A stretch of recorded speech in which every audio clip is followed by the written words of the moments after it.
कभी कभी ना जो चीजें देखने में सबसे ज्यादा मुश्किल लगती हैं, उन्हीं के अंदर कुछ बड़े मजेदार आइडियाज छिपे होते हैं। चलिए, आज एक ऐसे ही कोड को तोड़ने वाले हैं और देखते हैं कि इसके पीछे क्या राज है। ये जो आप देख रहे हैं, ये KCC institute of technology and management का एक दस्तावेज है। और हाँ, पहली नज़र में तो ये बस कुछ सिंबल्स और ऐसे मुश्किल शब्दों से भरा पड़ा है जिसे देखकर कोई भी घबरा जाए। पर असल में इसी के अंदर वो राज छुपा है कि कंप्यूटर किसी भाषा को कैसे समझते हैं। तो इसका मतलब क्या है? चलिए आज मिलकर इस पहेली को सुलझाते हैं और पता लगाते हैं कि इस अकादमिक असाइनमेंट के अंदर आखिर कौन से जबरदस्त आइडियाज छिपे हैं। तो चलिए सीधे मुद्दे पर आते हैं। ये जो असाइनमेंट है ना, ये असल में एक बहुत ही कह सकते हैं बुनियादी लेकिन बेहद ज़रूरी सवाल को हल करने की कोशिश कर रहा है। वो सवाल ये है कि एक मशीन को पढ़ना कैसे सिखाया जाए, भले ही वो बहुत ही बेसिक लेवल पर हो। मतलब असली काम क्या है? हम किसी कंप्यूटर को कुछ सिंपल से नियम कैसे दें ताकि वो टेक्स्ट में कोई खास पैटर्न पहचान सके। सोचकर देखिए, ये बिल्कुल वैसा ही है जैसे ये पता लगाना कि कोई ईमेल एड्रेस सही लिखा है या नहीं, या फ़ोन नंबर का फॉर्मेट ठीक है या नहीं। कंप्यूटर को ये कैसे सिखाया जाए? तो ये जो पैटर्न पहचानने की समस्या है ना, इसके दो बहुत ही स्मार्ट सॉल्यूशंस हैं। और मज़े की बात ये है कि ये दोनों ही इस असाइनमेंट का असली सार हैं। चलिए इन दो टूल्स को सरस समझते हैं। तो पहला टूल है रेगुलर एक्सप्रेशन। ये जो सवाल नंबर 1 में लिखा है ना, 0 + 1 होल स्क्वायर 1 + 1 + 0 होल स्क्वायर, ये डरावना लग सकता है, पर ये असल में बस एक रेसिपी है।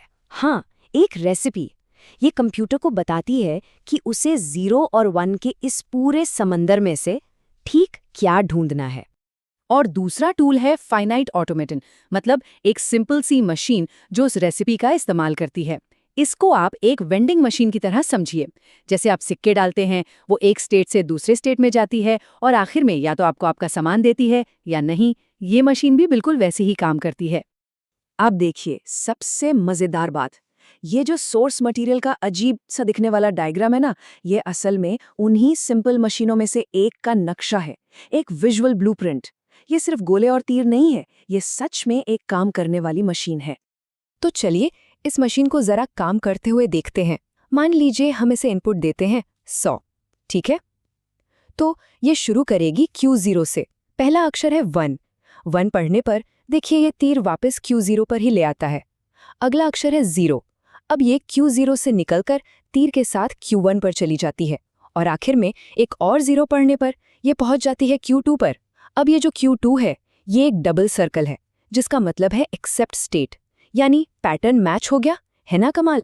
तो हमने ये तो देख लिया कि ये मशीनें क्या कर सकती हैं, पर कहानी यहाँ खत्म नहीं होती। अब सवाल ये उठता है कि इनकी सीमाएं क्या हैं। मतलब ये सिंपल लेकिन पावरफुल मशीनें कहाँ जाकर रुक जाती हैं?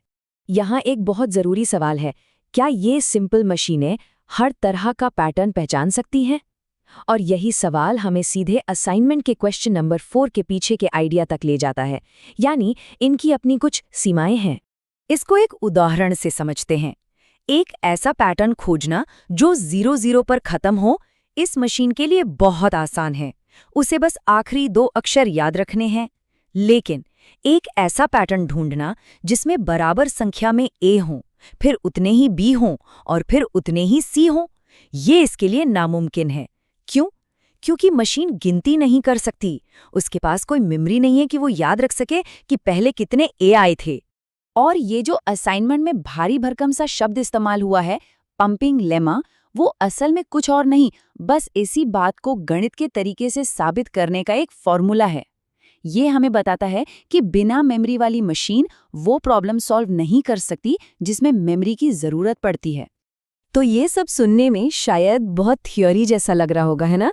लेकिन अब आता है कहानी का सबसे दिलचस्प हिस्सा।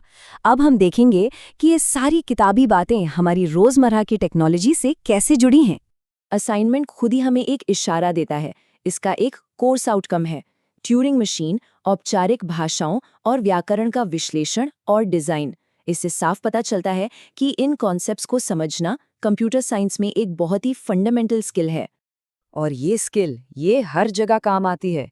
जब भी आप किसी टेक्स्ट एडिटर में फाइंड एंड रिप्लेस करते हैं या किसी वेबसाइट पर अपना ईमेल डालते हैं और वो फौरन बता देता है कि फॉर्मेट सही है या गलत, तो पता है क्या, पर्दे के पीछे यही रेगुलर एक्सप्रेशन और फाइनाइट ऑटोमेटन अपना काम कर रहे होते हैं।